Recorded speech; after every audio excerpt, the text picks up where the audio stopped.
You've joined the Betamax Video Club, rewinding back to our favourite films that are based on a book that was released in the 1980s. My name's Rich Nelson, and today I've rented Misery. Watching with me is Chris Webb. Hi Chris, how are you? Hi, how's it going? Good. Thank you for bringing this copy of Misery. We'll say it's a VHS because this was released in... well, it's a 1990 film. It came out in the UK in 1991. Now... obviously, we discussed you coming on to do a bonus episode. What's so special about Misery for you? I think one of the main things is I am a very, very big Stephen King fan. Going through my bookcases, I think I've got pretty much everything. There's probably a couple of short stories that I don't have, but other than that, I've got all of the novels, most of the short story collections, even some of the really shonky ones like Insomnia and things like that. I've still got those. And out of all the Stephen King adaptations, this is probably my favourite of the horror ones. Of course, everybody loves Stand By Me or Shawshank, but out of the horror adaptations, this is number one for me. And it's got a special place in my heart because I saw it actually on a first date. Wow. Nice. Yeah. In the Palace Theatre in Haverfordwest in West Wales. I took a girl to see this as a first date. We're not together anymore. Well, I was going to say, was there a second after that? Yeah, it was her choice for the second date, and it certainly wasn't as fun as Misery. I'll go and share it. Which one was it? No, we didn't go for a film for the next one. Okay. We played Trivial Pursuit with her parents. Okay, so... Yeah. Just horror in other ways. Yeah, I dropped a clanger by winning. I probably should have lost. Gracious. Yeah. Now, I mean, this is the first time I'd watched the film in one sitting for a long time, and I'll be honest, I haven't read the book.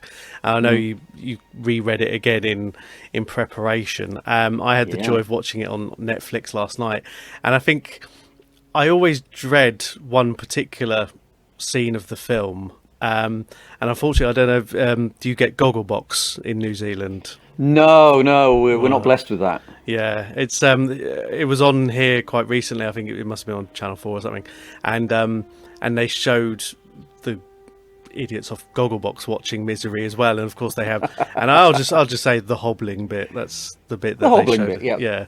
And that's always, it's always stuck in my mind that this film is that scene. And I know you get other films where, it's a film that's really well made. It's by Rob Reiner, who's made some of my favourite films, and yet I'll always remember a film for one particular scene, and I kind of think it's almost unfair in some ways that when I put it on Netflix last night, and it was, I can't remember how far into the film it was, and I'm just sitting there going, oh my god, it's about an hour until I'm going to wince in about an hour's time. Absolutely horrible. It is pretty grim. I think, because like you said, I did read the book to do a bit of homework for this, and I'm going to try not to go through this whole thing by going, well, in the book this happened, but the hobbling is probably one of the most interesting ones to compare it to the book, because in the book it's much worse. Oh god. Yeah, in the book she cuts his foot off. Oh, okay. Yeah, she gets a big axe and just chops it off. That's reassuring. Yeah, which they were going to do for the film. Because William Goldman adapted the book. Of course, one of the best screenwriters that ever lived, William Goldman. The reason he took on adapting this was because he read the hobble scene as having his foot chopped off. And he said, right, this is the scene that's going to make the movie. This is the one they're all going to remember. So he wrote it. And at the time, the director wasn't Rob Reiner. It was a guy called George Roy Hill, who directed things like The Sting, and Butch Cassidy and the Sundance Kid, and he refused to do it. He walked. He wouldn't do it because of that chopping scene. So then Rob Reiner came on and agreed to do it. But then William Goldman went away on holiday, and by the time he'd come back, Rob Reiner had rewritten it and said there's no way that we can do this foot chopping scene. And William Goldman was really pissed off. He thought that his work had been ruined, and he pretty much walked away from it. And then he saw it and realised that he was wrong and Rob Reiner was right, and that the hobbling scene with a sledgehammer is much more effective. Yes, I mean I'm 40 and it still affects me in ways that many films don't. I honestly sat there watching it, and I'm not going to just spend however long talking about one scene from a film but I watched it last night. I mean, I've had a broken leg before, which I mean, thankfully wasn't obtained that way. I mean, it wasn't. it was an assault by a woman, but it wasn't a domestic abuse. Let me just clarify that. Watching that, and again, just afterwards, just kind of shuddering, just sort of painful. It is amazingly done. And I think the other interesting thing is, because I've got this on DVD, and I watched the DVD, and it's a certificate 18, and there's nothing in it that's 18able except for that 5 seconds of hobbling. Yeah, I'd argue everything else is 15 at the most. There's not that much language. There's very little gore. There's surprisingly little violence. It's just that bit, which is so well done. I know. I mean, it's a strange kind of feeling, I guess, if you're in a position, and I mean, in this, for anyone who hasn't seen it, I mean, at the time of recording, start of December, it is on Netflix UK. It's a film where I suppose if you're a figure in the public eye who creates things, so I suppose if you're an author or an actor or a musician, this is probably one of your worst fears, where you're essentially kidnapped by a fan. I mean, it's like, I mean, they even did it in an Alan Partridge episode, didn't they? I mean, Partridge was lucky enough to get away with just a small headlock. Jed, I'll level with you.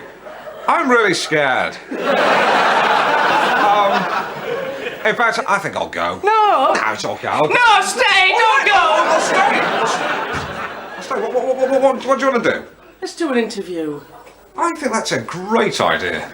I mean, the whole premise of that must be, and I guess not being able to put myself in that position, unless someone who likes the podcast is going to do something similar one day. But, you know, I mean, James Caan, who, I mean, for me will always be Sonny Corleone, no matter whatever films he's done, great roles, is an author of a, I suppose, I mean, we're kind of led to believe a somewhat trashy set of novels. Victorian bodice rippers, I suppose you could call them, like romantic Victorian adventures. Are they the American equivalent of Mills and Boon, that sort of thing? Could be. Yeah. Or maybe Jilly Cooper if they're getting a bit saucy, I don't know. Yeah, maybe someone did this to Jilly Cooper, I don't know. But, you know, and he, I suppose as a frustrated artist, you know, he has this idea that he can do better than this series. I mean, these books pay the bills, and his agent, you know, a nice little sort of small role for Lauren Bacall, drumming into him like this paid for your daughter's braces, it's paying for her to go to college, and he's the kind of, oh, but I'm a real artist, I want to write something good, and he tries to kill off his main character.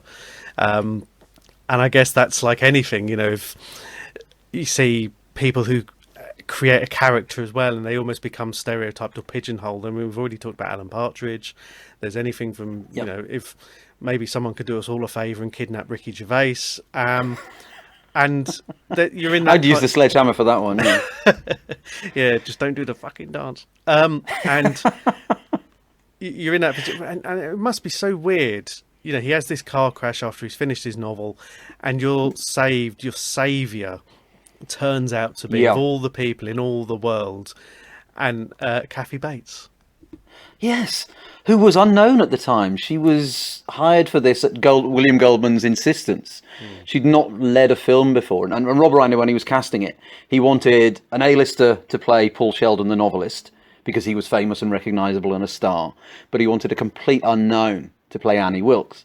So the audience would have absolutely no preconceptions about what she was capable of. A good example is, I think, that scene where she's trying to get Paul, we're getting ahead of ourselves, but she's trying to get James Caan to burn his book. And while she's talking to him, she's just like tossing lighter fluid over the bed. And because you don't know who she is, if it was like Meryl Streep or somebody, you think, well, there's no way she's going to incinerate him alive. But because it's an unknown, you have absolutely no idea what she's going to do. So casting of that unknown, I think, is really, really inspired. I like the fact, I mean, again, I touched upon this on a recent episode, where it's not very often I look at films that have even troubled the Oscars, let alone involving a woman. There's one. I mean, I did Moonstruck with Katrin a few months ago, where she won a Best Actress Oscar, and then Kathy Bates. And I believe this was the first woman who'd ever won one for a sort of horror role. I think so. Yeah, and then a year later, Jodie Foster did the same thing, obviously. But... Yeah, setting a precedent there, and I think it is. You know, again, we've talked with the benefit of hindsight. You know, you're not casting Meryl Streep or anyone who this. Because Kathy Bates, again, we all know now, Kathy Bates' Misery, she's her first big role is the one that, let's be honest, has kind of defined her for the last 30 odd years. And at a recommendation last night, I watched a little bit of the French and Saunders Misery sketch. And I only had time to watch the first sort of 10-15 minutes of it, but Dawn French did a good job of it as well. She's so good. That's the only thing when I watch this, and also The Exorcist, their impact is lessened a little bit because of those French and Saunders sketches, which are just perfect. Yeah, they're so well pitched, and I think the way that coming off, I literally finished watching Misery, and then decided, I should try and watch this French and Saunders thing. Luckily, it was on iPlayer, and I watched about half of it, and I thought it's one of those things where, and again, that's what they played on. It was Jennifer Saunders was the screenwriter, and Dawn French complaining that she hadn't been, or she'd been written out of the sketches, and absolutely, it's just like, it's amazing.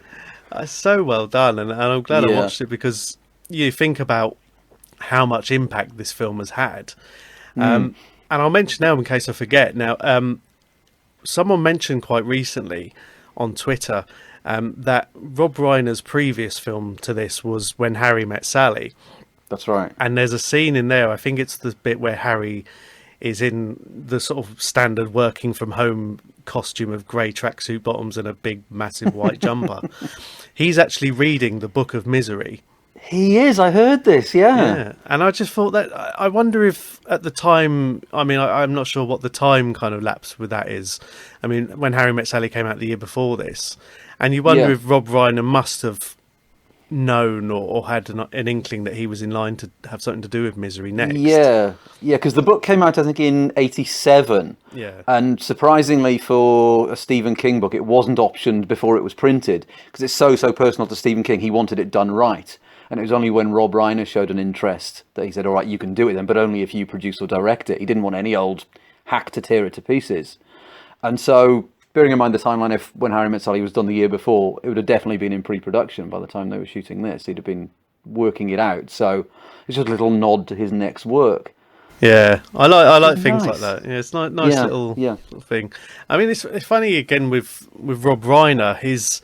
Some of the films that he's done are certainly up there for me, and yet he's got such a wide sort of CV. You know, in say 10 years or so, he went from Spinal Tap, Stand By Me, Princess Bride, and then within a couple of years he was doing Misery and A Few Good Men. Yeah, you know, he's not, for what you assume, he's not a comedy director. It's, I mean, the way he managed this, I mean, keeping that level of tension for best part of an hour and a half. Yeah.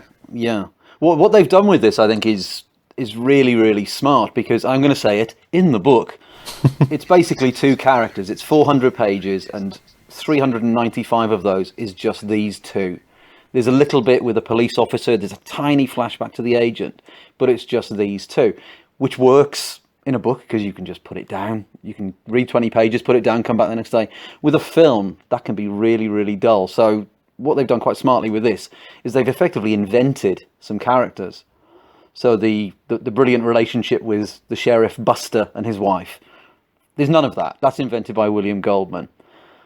The flashbacks with the agent, that's all been invented as well. So, I mean, that does a really good job of sort of showing the real world and taking you out of that little room. But it also kind of builds up that suspense as well. It's just, you know, people are out there and they're looking for him, and will they find him in time? When you look at the novel, it's just a straight line. You don't know if anyone's looking for him at all. It's a really, really good move. And without jumping too far ahead, does the book end in a similar way? It does, yep. It does. Yeah, it's got that same denouement. Treated slightly differently. In the book, it goes on a little bit longer, but yeah, it's got the same ending. Okay, love it. Again, watching this last night, you kind of think about this. Paul Sheldon has this kind of routine, and I suppose, you know, there's always a thing about superstition in whether it's probably musicians who like a certain studio, or you know, footballers who put the left boot on before the right, you know, that sort of thing.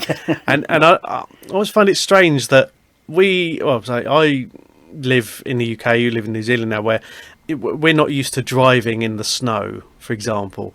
And yet, Yeah. I always find it silly that Paul Sheldon, who obviously has made a lot of books in Colorado, in this town where it's all we know from culture from Aspen and all that sort of stuff. I mean, I say culture, Dumb and Dumber and South Park, where it snows a lot, and he's driving around like a loon in a 65 Mustang, which admittedly is, if I could pick a car for an all-time garage, I think a Mustang from that era would be up there. I certainly wouldn't be driving it recklessly around snow-covered roads, and No, I'd be in a snowplow, I think. Yeah. and not with my valuable work in a brown briefcase right next to it. No, it's madness. But you're right. That superstition thing, though, it's nice because it's a really good setup for one of the final scenes of the movie. It's not really sort of signposted that that's what it's going to be, but it's just a nice little setup for the end. Well, there's, throughout when Annie rescues Paul. It just happens to be out with a crowbar while he's in the snow. One thing that she I'm jumping around a little bit here because I say with the film being the way it is, it's quite easy, I think. She rescues him from the car accident. He's stuck in his car. She crowbars the door open. She talks later on about how she's his number one fan and how she knows that the cabin that he wrote the books in, where she'd look up at the light was on and she'd know he's working. And I'm kind of wondering, I was almost expecting something where there was almost like she had an involvement in the accident. Like she put a nail in his tyre or something. Possibly, or like she was, maybe she was driving behind him and gave him a little nudge or something like that sort of thing where she's almost engineered this scenario. Because, I mean, I don't know how many people drive around. I suppose a lot of people would have a crowbar in the boot, but she's able to. Well, she certainly would. Yeah, and she's got that thing where. Did I read somewhere that Julia Roberts was linked to either this or the music or the Broadway production or something? She was suggested to be in a Broadway production of it. Okay, but in the end, they got Laurie Metcalf to do it. Yeah, and there was this suggestion that they needed a woman who was able to lift Paul Sheldon out of this car. Now, I guess in that Broadway production, it was Laurie Metcalf and Bruce Willis. So I don't know if Laurie Metcalf was able to carry John McClane from the burning or the wreckage of whatever vessel he'd crashed that day. Well, maybe I can help you out with this as well, because I have seen a stage production of Misery as well. Okay. This was, the mid-90s at the wonderful Derngate Theatre in Northampton. This was a date as well.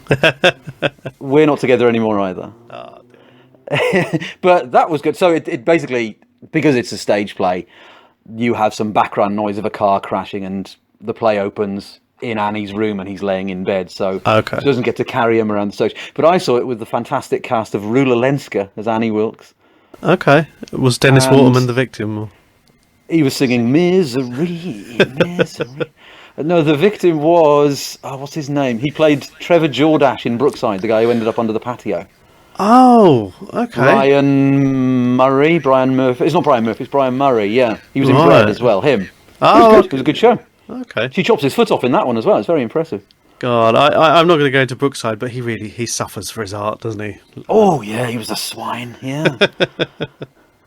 Oh, memories. Again, like we talked about, that if the book is set virtually entirely in the room with Annie and Paul, you do still get that feeling of, I'll say claustrophobia, but where, the majority of the film is, and I guess, my extensive IMDb research where it was talking about James Caan was frustrated that he spent a lot of the time in the bed.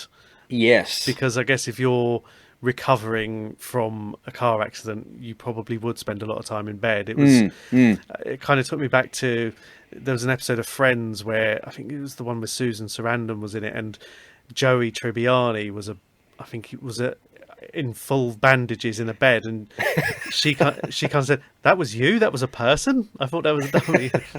And he goes, people get paid to lie in the bed all day, and I don't know if it was 15 weeks of shooting. I think they said it took. Yeah, and I think because James Caan's normally a very kind of excitable actor who moves around a lot, he did find it really, really frustrating.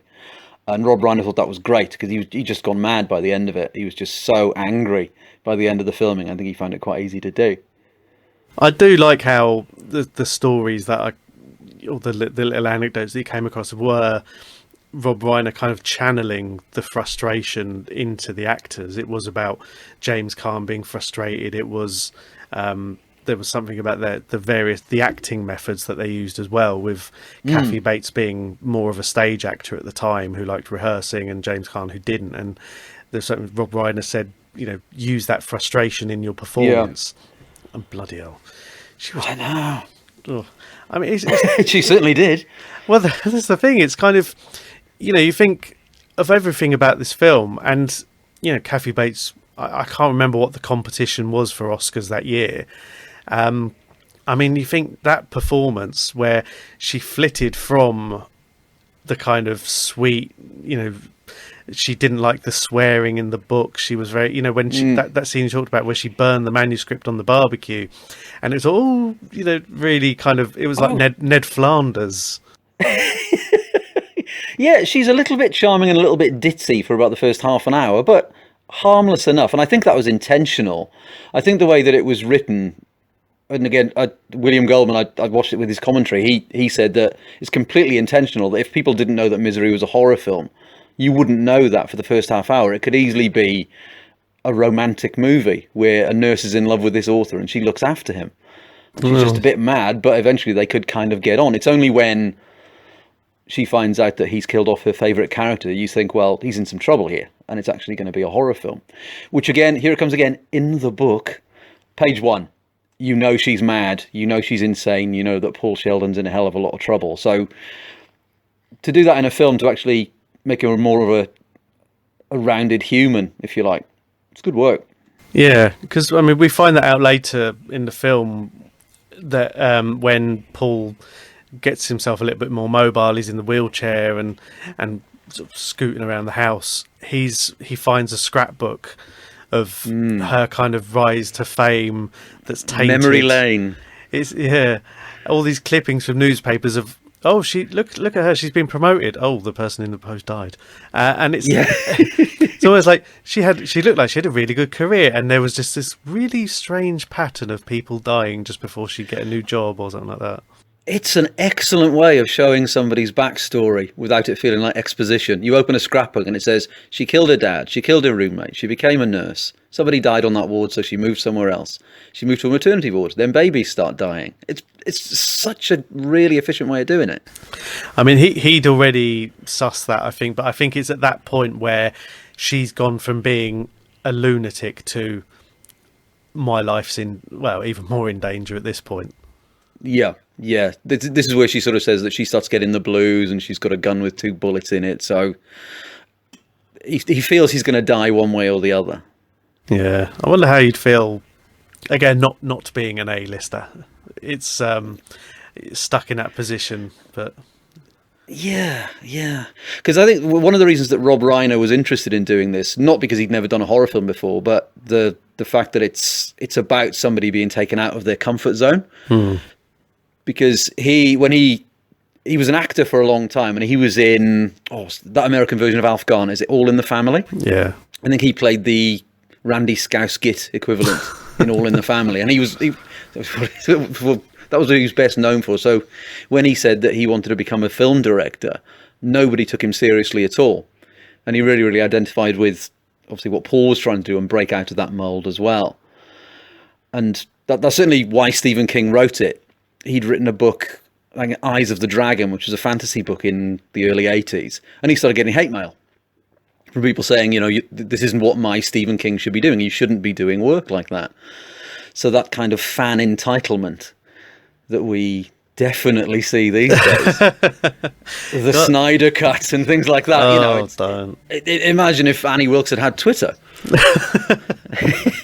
Release the Sheldon ankles. Absolutely.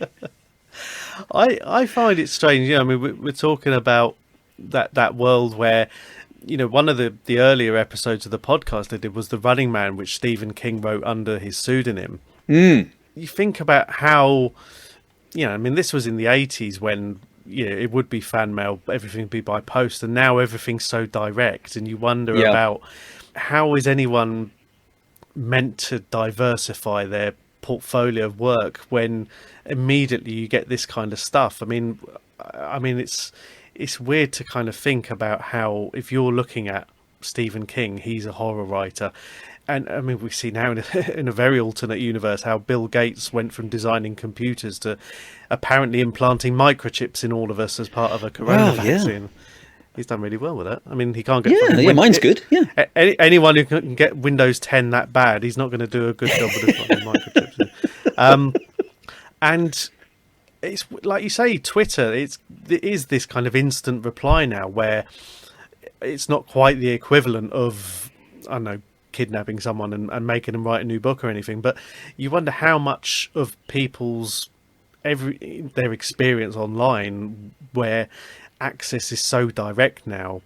I can tweet anyone who's on Twitter and say something, I didn't like your film, blah blah blah. I mean, they probably wouldn't take me very seriously, but if there's a volume of that, and I mean, you said the Snyder Cut thing, which is slightly, I mean, it's different circumstances, but it's essentially the same sentiment where, and I don't want to go into too much, but Justice League was, I think he'd made half, 2/3 of it or something. Then his daughter died, and that's right. They brought the other fella in to finish it off and reshot most of it and changed the whole tone. And I mean, I kind of find it strange that, not being a fanboy of that kind of industry, if you're that upset about Zack Snyder being taken off a film, you clearly haven't seen that many Zack Snyder films. You've only seen Dawn of the Dead, basically. And maybe Watchmen if you're in that camp.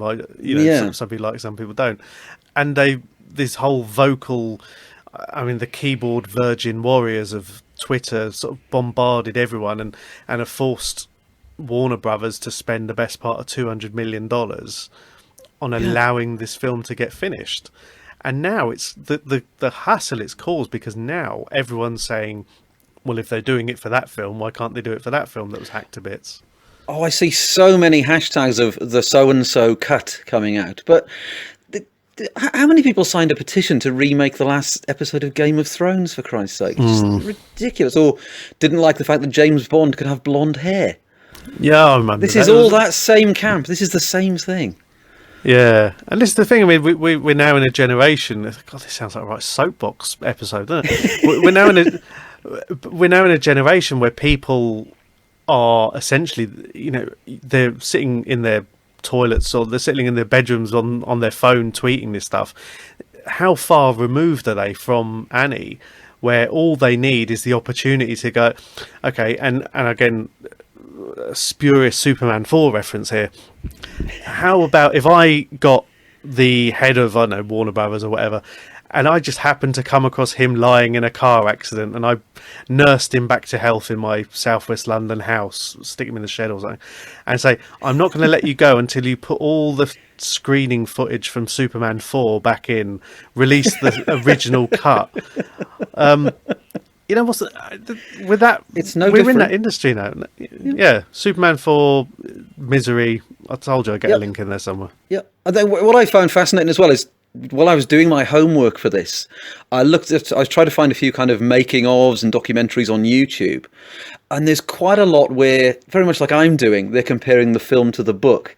And there's a lot of people who aren't fans of the film, because the Annie Wilkes character doesn't develop in the same way. In the film, like I said, she's a lot more human, she's a lot more rounded, she's almost likable to begin with. And on at least 2 of these little videos, people said, it's not my misery.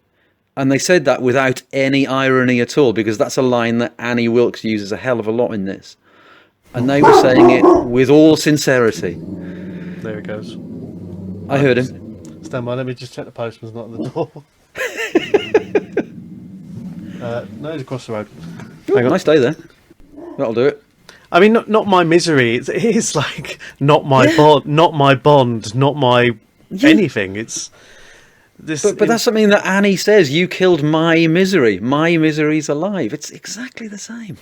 I mean, that's the degree of ownership these people have, and I guess Stephen King and the screenwriter and when they put this film, what they've managed to do is take that kind of fandom, the word fan deriving from fanatic almost, where the people read a book, they watch a film, in some cases they might listen to an album, and they might take such ownership of a character or a story that they genuinely think it's for them. And you probably think this song is about you.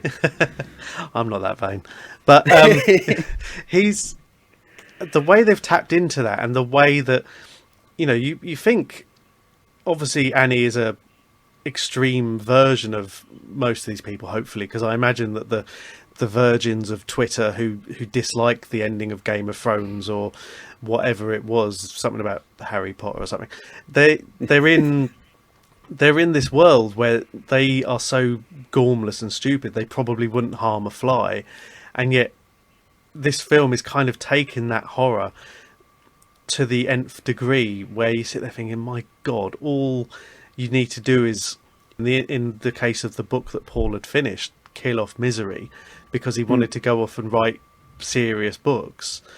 I mean, that's where we are. I mean, imagine if you finished your podcast. I mean, what sort of hate mail would you get? God, I wouldn't be able to open the mailbox. It would be unbelievable. Full of blood. Yeah. Oh, be my dog's head in the mailbox or something. It'd be terrible. You can cut that. But also, you did mention Stephen King writing as Richard Bachman, which we know he did for things like The Running Man and whatever. This was meant to be a Richard Bachman book. Okay. But he was outed as he was writing it.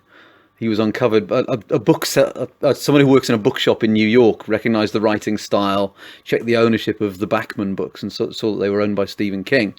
So he sort of phoned up the publisher and said, well, I know who it is. So Stephen King had to come out and say, well, yeah, that is me. And that's the reason that he released it as Stephen King in the end. Because the Bachman books are traditional because they're a lot darker in tone. There's not very many that have a particularly joyous or heroic ending. And the original ending of the novel, when it was going to be called the Annie Wilkes edition, was going to be that she kills him, feeds him to the pig, and uses his skin to bind the book, which is a great ending. Yeah, definitely a darker tone there. Yeah. Bloody hell. I mean, when you think about a darker tone than that, this is the guy who wrote Carrie and Pet Sematary and all this sort of stuff, and he has a pseudonym for darker versions. I don't know. Yeah, what's going on in his head. But he also wrote it as it's about that fan entitlement that we've talked about, but it was also written to describe his addiction, because he was addicted to alcohol and cocaine and various other medication at the time. So he created the Annie Wilkes character more or less as a version of his addiction. He's trying to get out of something, but it keeps dragging him back in. And one of the only main sort of differences between the novel and the film is at the end of the novel, he doesn't burn the book. He's very addicted to being back in Misery's world, and so he only pretends to do it. He burns a decoy of the book. Okay. Because he loves that work. He realizes that he can't get out of it. He's addicted to that work and can't get out, so he decides to keep it. He can't bear to part with it. Okay. It's pretty bleak when you think about it. It is. I suppose you get consumed by what you create. I don't know. Yeah. It's a strange kind of thing that, watching it now 30 odd years later, and you're still, obviously things have changed. He writes on a typewriter. It's not backed up in the cloud or anything like that. I mean, when he tried to kind of bluff Annie, he said, oh, well, there's hundreds of copies of this all over. I'm not burning anything, and she knows full well, it's like, yeah, you wrote this on a typewriter. I've been watching your There's been no DHL turning up collecting copies of this.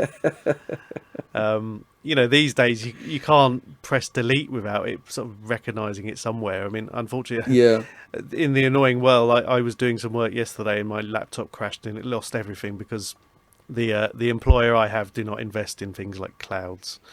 They're just rubbish technology. But that's the kind of thing where, you know, on some episodes of podcasts we talk about how would the film be different if it was made today, and how the technology ages it, and I guess that's the problem with Misery, in that it works so perfectly now. In 1990 with a typewriter, because if you did that now, you'd have to drastically alter how it was made, because of the, you know, the connectivity of everyone's so connected, you know. Yeah. I mean, you know, and you know full well that Annie Wilkes is not the sort of person who wouldn't have a Twitter with a flag and 8 digits at the end of her username, and everything's a hashtag at the end, and she'd be some sort of conspiracy theorist as well. I mean, well, we talked about your podcast. I mean, your podcast's Still Any Good? I suppose, is that one that Misery would even fall under that criteria, because it was probably good in the first place? Yeah, well, it probably doesn't fit the rules, because this is something that I watch quite regularly. One of the rules, as you know, because you've been on Still Any Good, is that it's a film that we treasured, or it meant something to us in our youth, but we haven't seen it for a couple of decades. So it's only on that ground that Misery wouldn't really qualify. But it is still good. It is still great. Do you rewatch it regularly? Probably every couple of years we'll dig it out. Yeah. My daughter wants to watch it, but she's only 10, so we've probably drawn the line with that one. God. No, she's desperate to watch it. I suppose if your dad's into something, I mean, my daughters have just started watching the Superman films, because I guess I'm fortunate that they also, well, the youngest one, I mean, she's nearly 3 now, but she said that Superman is daddy, which I'll take. But I'm not 6'4" or anything, but I suppose it's that thing where, you know, Misery, like you said, and I'm going to try and dig out the British ratings here, in that you said, I mean, there's a lot of tension. There is that, and this is that kind of guidance I was thinking about, where is it a horror? Is it I mean, it's definitely a thriller, and the horror element of it isn't what you associate with, or certainly what I associate with, a lot of supernatural or occult or anything. There's none of that. Particularly when you're talking Stephen King, yeah. Exactly, and you kind of think, like, is it a horror film? And you kind of think, yes, because it's bloody horrible in places. It's horrific, yeah.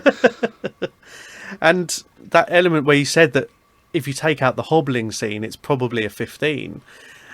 I mean, it is, because I guess most of the threat it's stuff that the BBFC look at. You know, there's very little gore, other than when the sheriff gets shot in the back. You see a little bit, you know, when it goes through his chest, and then the fight scene at the end. But there's so much like that sort of coercive behaviour that now is quite a big deal over here, where it's almost seen as there's an equivalent to violence in there. And I'm not sure quite how the BBFC look at it, but I've just looked now. There is now a 15. Oh, there you go. So it's been regraded, and I'll read it to you now, just so. Misery is a psychological thriller in which a successful writer is held captive by an obsessive fan. It then has scenes include a man's ankle being broken with a hammer, a bloody shooting, and a character being bludgeoned to death. There's infrequent use of strong language, and they've asterisked the word cocksucker and fuck, both of which, well, certainly cocksucker was by Annie, wasn't it? Annie says cocksucker, yeah. Yeah, I mean, there's the whole thing where she's holier than thou. She talks about her prayers and... Oh, my goodness! Goodness gracious! Oh, my! Oh, goodness! Heavens to Betsy! Oh, goodness! Oh, my goodness! Oh, heavens to Betsy! Oh, goodness! She doesn't like the dirty words, and then when she goes for him at the end... the mask has finally slipped, you see. And then the other final bit was prolonged sequences of threat occur in which a man is detained in a house against his will. That sounds like a description of marriage.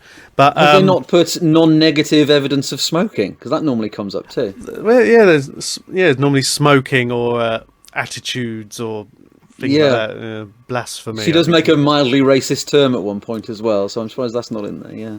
Oh, she does. When she's talking about the Sistine Chapel. Sistine Chapel, yeah. Yeah. But I suppose it is the intensity that makes it more horrific than other than the hobbling scene. You know that it's not going to end well. You know it's going to end pretty badly for him.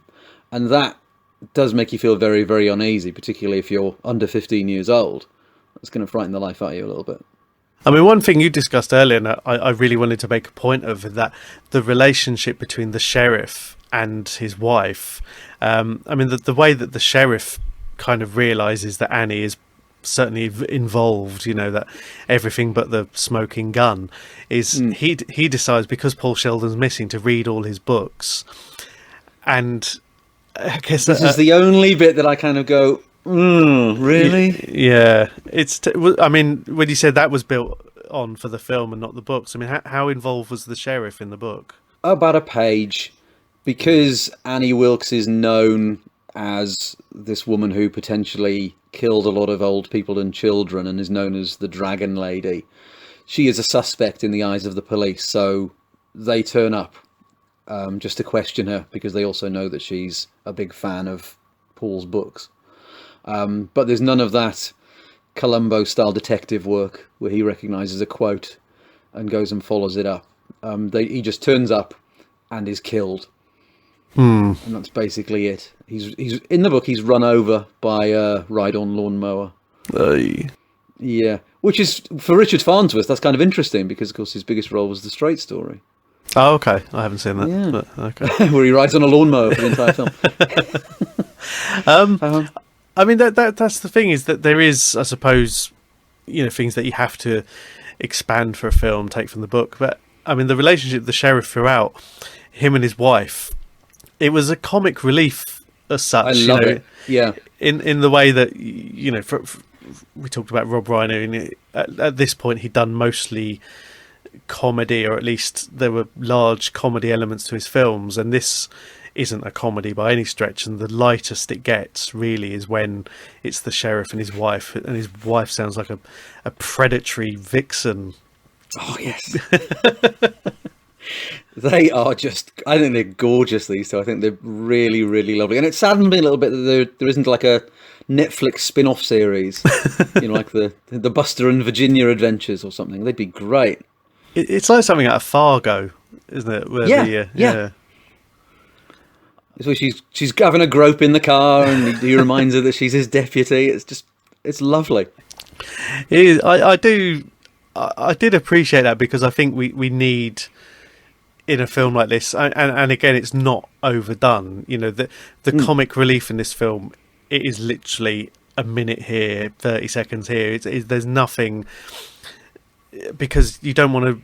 I think any more than that would have probably had an impact. Maybe not detrimental to the whole film, but it would have kind of taken you out a little bit of the ultimate story. I mean, the way that the sheriff dies, you know, getting shot in the back. I mean, I suppose it's difficult. You know, we're talking late 80s, early 90s America, where the sheriff is an elderly man who turns up at a suspected killer's house on his own, and frequent, you know, it's just has a bit of a look around. Yeah. Poor officer safety techniques there, but I'm gonna criticize all that. After you want to write in about that? Why didn't Rob Reiner consider? I might tweet him. Yeah. So he's not my sheriff. I'll kidnap Rob Reiner and remake it. Current techniques approved by the Home correct Office. Procedures. Where's your contact and cover? Where's your colleague? You'd handcuff her first. Plus, he didn't enter with a warrant, which I guess in most parts of America is probably frowned upon. But yeah, there's a whole other topic there. Yeah, but you're right though. Those little bits of comic relief, they are needed, because again, when you're reading the book, and it's an ordeal that he goes throughout 400 pages of the book. Like I said before, that's fine. You can read a chapter, you can put it down, you can go make a cup of tea, come back and read the rest. If you've got that in a 90-minute, 2-hour-long film, that's very, very hard going. It's certainly not commercial.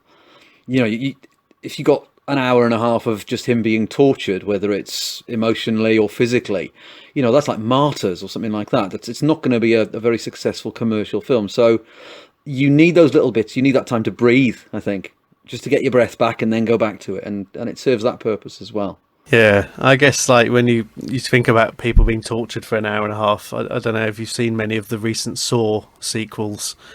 All of them. Yeah, that's how it felt. I think sitting there watching people's ribs getting torn open for an hour and a half and all that sort of stuff. Yeah, I like them. They served a purpose. Let's put it that way. The first one's brilliant. The first one is Yeah. absolutely superb. It's like a stage play, and then it just gets a bit silly. It does, but I think they've rebooted that now as well, haven't they? So Oh, have they?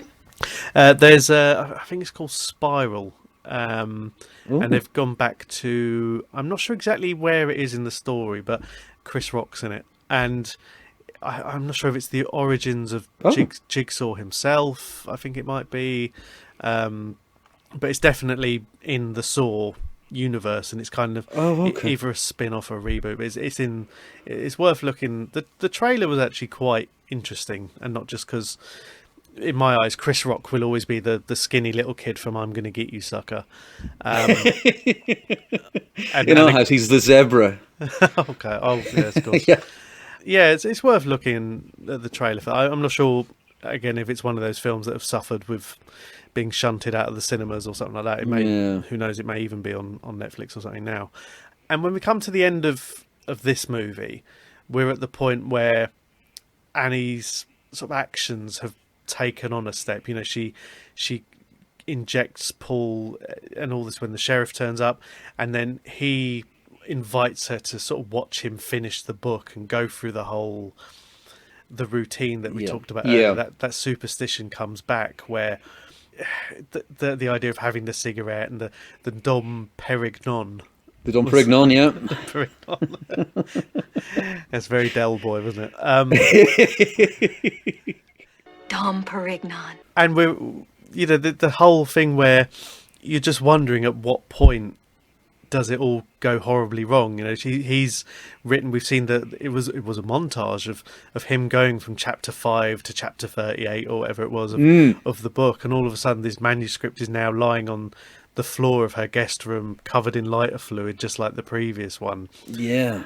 And their fight scene, you know, again, in any normal universe, a man fighting a woman like that would be heavily frowned upon. But luckily, I think we've built up enough credit.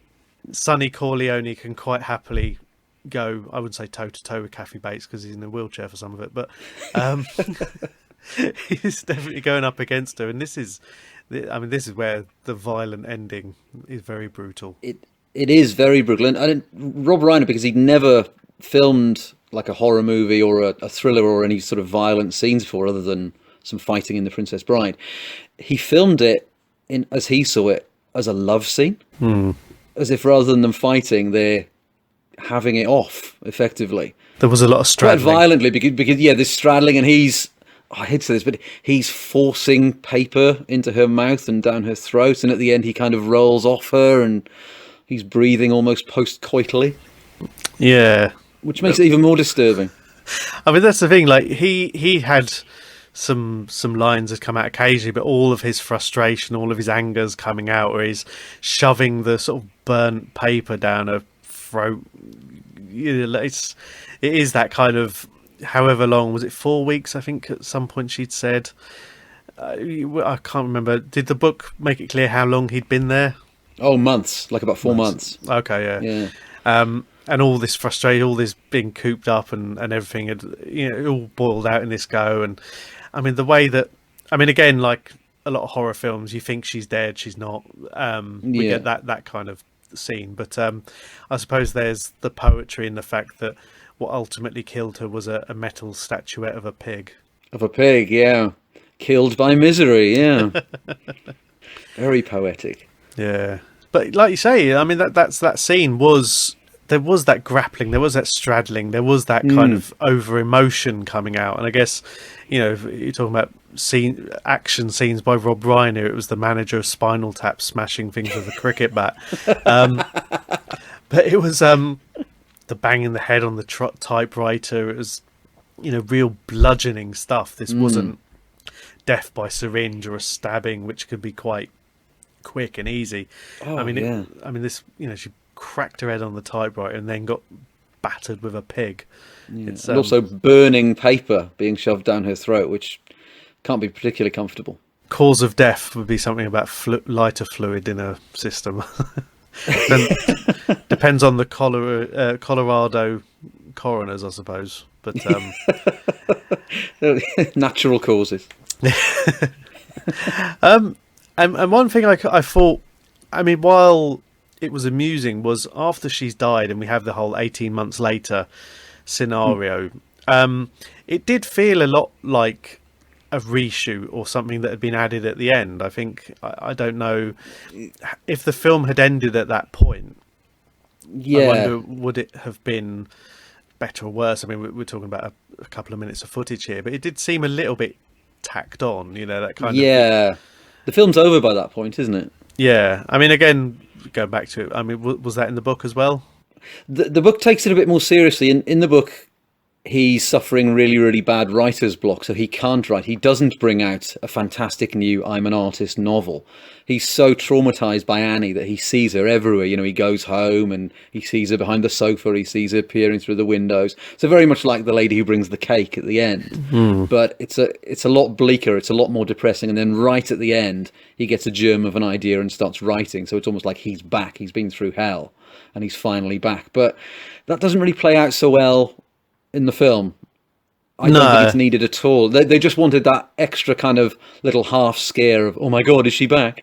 Yeah, because I mean, I saw that, and I to be honest, it'd been so long since I'd watched the whole film that I'd almost forgotten that bit was there. I think I remember him walking with the walking stick but I couldn't really remember. And I mean, when he described as the lady that brings the cake, that sounds like a spin-off in itself. When this waitress, I'm your number one fan.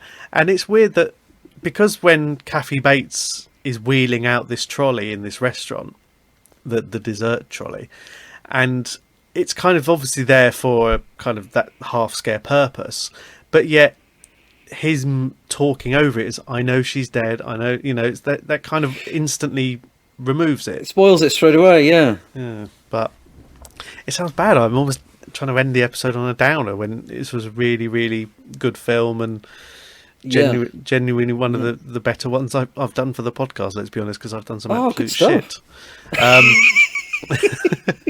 You haven't heard the Star Wars Holiday Special episode yet. I look forward to that. Yes, don't. That was a live commentary. Oh wow! Yeah, say no more. That was just as horrific. But I mean, this one I did actually look. I had it here. The actress, the Best Actress award that Kathy Bates was up against when she won. We had Angelica, Meryl Streep for Postcards from the Edge. Okay. Angelica Houston for The Grifters. Joanne Woodward, Mr. and Mrs. Bridge, which I've never seen. Okay. Yep, that's for her and Paul Newman, yeah. And Julia Roberts in Pretty Woman. Pretty Woman? I didn't know she was nominated for that. And I'm just trying to see what else. I don't even know, was Misery up for many, because this was the same year as... I think it's the only Stephen King film to ever win an Oscar, because obviously Shawshank was nominated for loads and didn't get any. Green Mile the same. And Stand By Me exactly the same. So I think this is the only one. Yeah, because I mean, just having this was the Dances with Wolves year. Oh dear.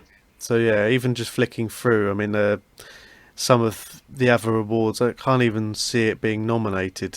So these days, it would definitely get a Best Adapted Screenplay nomination, and I think cinematography as well. I think Barry Sonnenfeld's photography in this is brilliant. He uses some fancy lens, which makes her face look massive.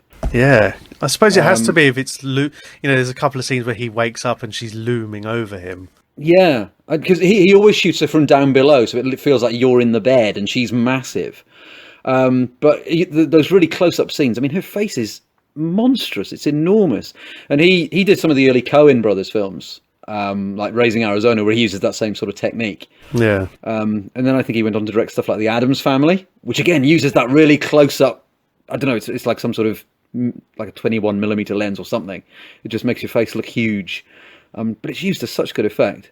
I mean, it was just such a well put together film, and I'm glad we got to watch it, because it was nice that, and again with that experience that you have of reading the book that I haven't, because I'd love to say I have time. I don't. But, and I'm trying to think, I just thinking about some of the episodes done. They've done this. Stephen King did The Dead Zone as well. We always talk about The Running Man. It's nice that he gets a good representation on here. There are some who probably get overlooked. Let's put it that way. Yeah, because a lot of his films, because so much has been adapted, there's a lot that isn't that great. Oh, The Shining as well, of course. Of course, The Shining. But I think lately he's almost being treated a bit more seriously. If you look at some of his more recent adaptations, particularly on TV, things like The Outsider, which is brilliant, and Doctor Sleep, which isn't a particularly good book, but it's that sequel to The Shining. It's a really good film. And it's quite a good few ones on Netflix as well. So I think he's sort of being taken a bit more seriously now, which is nice. So he's got away from his misery and is off doing other work. He's broken free. He's got his higher education of Philip J. Stone. He's brought that one out, yeah. Oh, well, that was Misery, and I'll get this rewound, this VHS, or I would say, to be fair, I watched it on Netflix, so we'll delete it from my algorithms anyway. Now, Chris, we talked about your podcast a little bit. Still Any Good? Yep. Does exactly what it says on the tin. Tell us a little bit more about which films you've explored. Yeah, so we've explored quite a lot of films from our youth. I do it with a friend of mine, Robert Johnson. He's based in lovely Wellington, the centre of New Zealand film, and I'm based in sunny Hawke's Bay. So we take it in turns to choose a film from our past that we remembered fondly, haven't seen for a few decades, and we'll look at it with a more critical eye and have a bit of a laugh and see if they've stood up to the test of time. So some of the better ones that we've seen, things like Escape to Victory, that's probably one of my favourite ones that we've seen. We recently watched The Man with Two Brains, which was great. But we've seen some absolute terrors, ones that I can't imagine that were any good in the first place. The first ever Betamax, because I did used to have a Betamax player. The first ever Betamax that we got out from the shop was Smokey and the Bandit, so I thought we'd have a good look at that, and my Christ. Not aged well. No. And Drop Dead Fred, which I had high hopes for, is a terrible film. Really? Yeah, I'm sorry. Oh, no. It's really bad. So our catchphrase is that we run the risk of ruining our childhoods, and we kind of do sometimes. We come out of it feeling slightly miserable. Oh. But if you're interested, give it a listen, because there is a very good one on Kindergarten Cop, so I hear. Oh, yeah, I'll have to check that one out. Yeah, we occasionally have some guests, and the guest on that he was a right hoot. He was good. I heard he was quite a handsome chap by all accounts as well. Yeah. So he said, yeah. So he said, yeah. I heard he also talked about the Dolph Lundgren sequel. So. Yes, he did. I think he's the only person to have seen the first 20 minutes of it. Yes, and then he turned it off. Well, anyway, Chris, thank you for bringing your VHS copy of this and your book of Misery, which will return to the shelf. Now, as is the tradition on the podcast, we play out the show with the song that was number one when this was released in the UK. Now, as we joked about off air, this came out towards the middle of 1991, and yet it wasn't Bryan Adams. I was terrified it was going to be Bryan Adams. I suppose the odds are 16 weeks out of 52. You're probably talking best part of a quarter of the year. It's about a 40% chance. Yeah. Well, linking, nice segue to the previous episode I did where the actress won an Oscar. It was Cher and the Shoop Shoop song. Lovely. It was number one. So, all right, something bit more jovial at the end of Misery. Lighten the mood. What was the film that was linked to? Was it Mermaids? That was Mermaids, yeah. Okay, yeah. Yeah. I wonder if I'll ever do that. Another creature that doesn't have a foot. Oh, Christ. Oh, God. There was a spiritual sequel to Splash. Oh, God. Anyway, Chris, thank you very much. Oh, thank you. I really enjoyed that. That was great. Thanks very much.